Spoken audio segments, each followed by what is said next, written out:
이번에는 어떤 글이 좋은 글인가, 좋은 글을 어떻게 쓸 수 있나에 대해서 말씀드려 보겠습니다.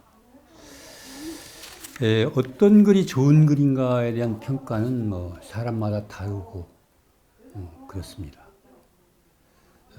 제가 생각하기에는 가장 중요한 게 우선 쉬운 말을 써야 된다고 생각해요. 그래서 이해하기 쉽게, 그래야 내 생각이 전달이 되니까요.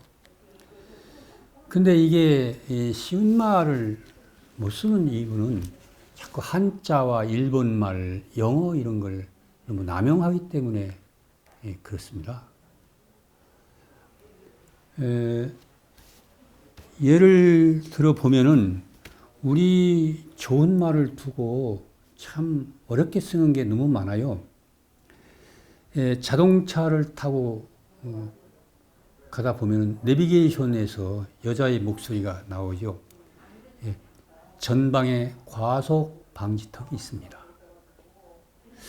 이 전방에라고 하는 건 이게 군사용어거든요.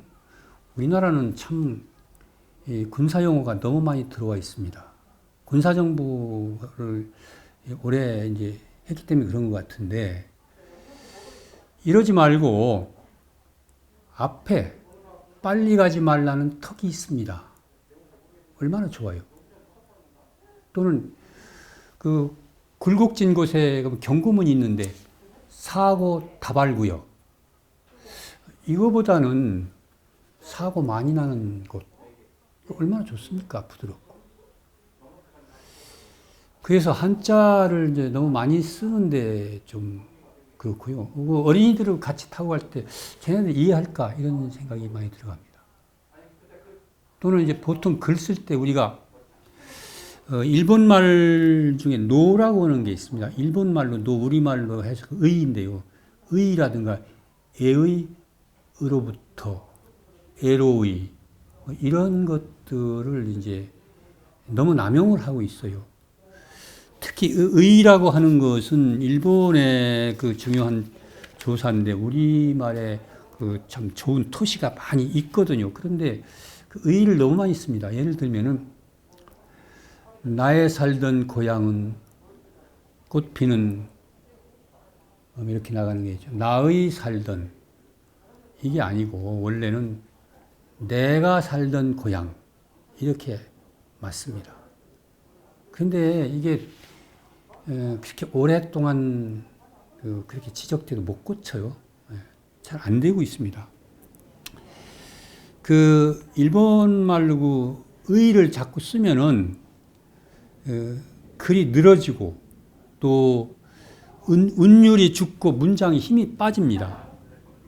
근데 특히 그 지식인들이 이걸 많이 써요. 그리고 애의 의로부터 이런 것도 보면은 배운 사람일수록 많이 씁니다. 예를 들면은 냉전 체제로의 희귀, 민중의 주인된 삶, 문화계로의 초대, 고향으로의 귀환, 의로의 이런 이상한 말들을 많이 써요. 그래서 좀 이런 걸 될 수 있으면은 자제했으면 좋겠다 이렇게 생각을 합니다. 또 하나 이제 짧은 문장을 쓰는 게 좋아요. 될 수 있으면 60자 이내가 좋다고 합니다. 12포인트로 2줄 이내. 그렇게 해서 짧은 문장을 쓸 것을 권합니다. 또 군더더기를 없애고 한 문장 안에 한 이야기만 쓰고 그래야 됩니다. 그러려면은 접속사와 형용사를 될 수 있으면 절제하는 게 좋습니다. 보통 그리고, 그러나, 그런데, 그래서, 그렇지만 이런 말은 될 수 있으면 안 쓰는 게 좋습니다. 또 우리가 그 영어를 참 많이 쓰는데 이것도 저는 좀 이 대중한테 전달하는 그런 데서 좀 될 수 있으면 줄였으면 좋겠고 꼭 필요할 때 이별 안 쓰는 게 좋다고 생각해요. 그 요즘 보면은 그 코로나 때문에 이런 게 많이 나오죠. 뭐 팬데믹, 언택트 또는 뉴노멀, 라이브 커머스 정부 발표에서도 나와요. 언택트, 뭐 비대면 이런 거잖아요.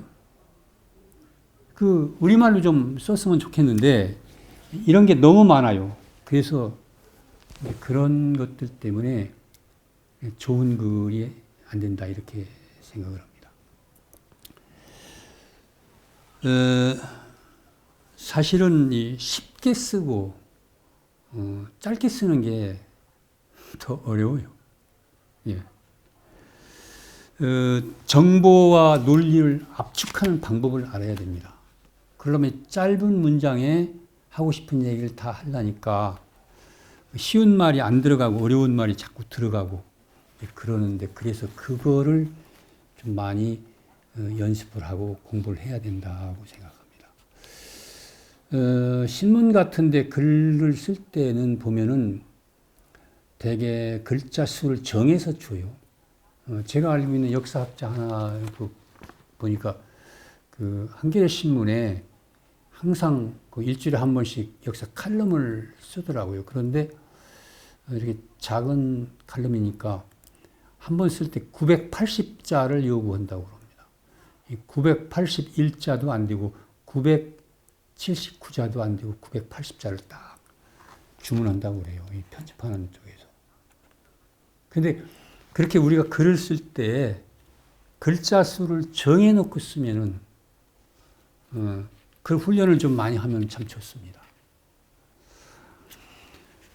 이제 글뿐이 아니고 말도 보면은 말이나 그냥 같은데 너무 길어서 참 어려운 때가 많아요.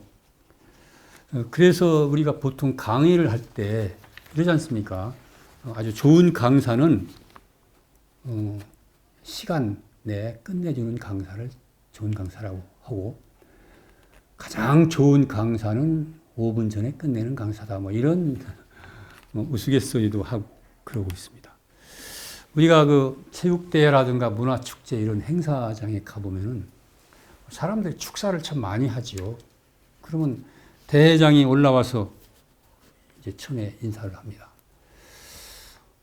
이렇게 바쁘신데 참석해 주신 군수님, 국정에도 바쁘신데 참석해 주신 국회의원님, 쭉 해가면서 고맙다는 수식어를 붙여가면서 얘기를 쭉 하고 나면 또 다른 사람이 올라와서 또 똑같은 얘기를 해요. 올라온 사람마다 서로 칭찬하고 고맙다는 얘기를 합니다. 그 떼약볕에 서서 지루하게 기다리는 청중은 생각도 안 하고 어떤 연사가 딱 올라와서 간단하게 고맙다고 인사하고 내려가면 박수를 제일 많이 받지 않습니까? 그래서 우리나라 사람들은 그런 말이 있죠. 마이크와 권력을 잡으면 놀 줄 모른다는 속담도 있습니다만은 안 해도 되는 말을 너무 많이 하기 때문에 그렇습니다. 1863년 11월 19일 미국의 남북전쟁이 가장 치열했던 펜실바니아주 게티스버그 군인 공동묘지를 세우면서 15,000명이 참석한 가운데 2시간에 걸친 행사가 열렸습니다. 당대 최고 웅변가인 에드워드 에버렛이라는 사람이 1시간 동안 명연설을 하고 에이브럼 링컨 대통령이 2분 동안 연설을 했습니다. 그런데 그 뒤에 에버렛의 명연설 내용을 기억하는 사람은 아무도 없어요. 그러나 2분 동안 연설했던 링컨의 연설은 150년이 지난 지금까지 전 세계에서 가장 명연설로 인용되고 있습니다. 2분 동안 했어요. 여러분이 다 아시잖아요. 국민의 국민에 의한 국민을 위한 정부가 이 지구상에서 결코 사라지지 않게 해야 합니다라는 말로 끝나죠. 이 링컨의 이 연설은 원문으로 266개 단어로 된 연설인데 그냥 즉흥적으로 한 거 아닙니다. 상당 기간 동안 조심스럽게 준비해가지고 5개 문장을 만들어서 그 중에 하나를 선택했다고 합니다.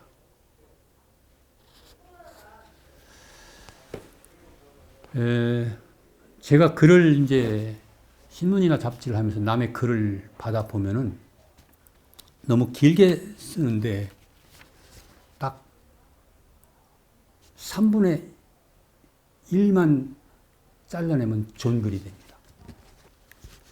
어떤 사람의 글도 그 글의 반을 줄이면 아주 좋은 글이 됩니다.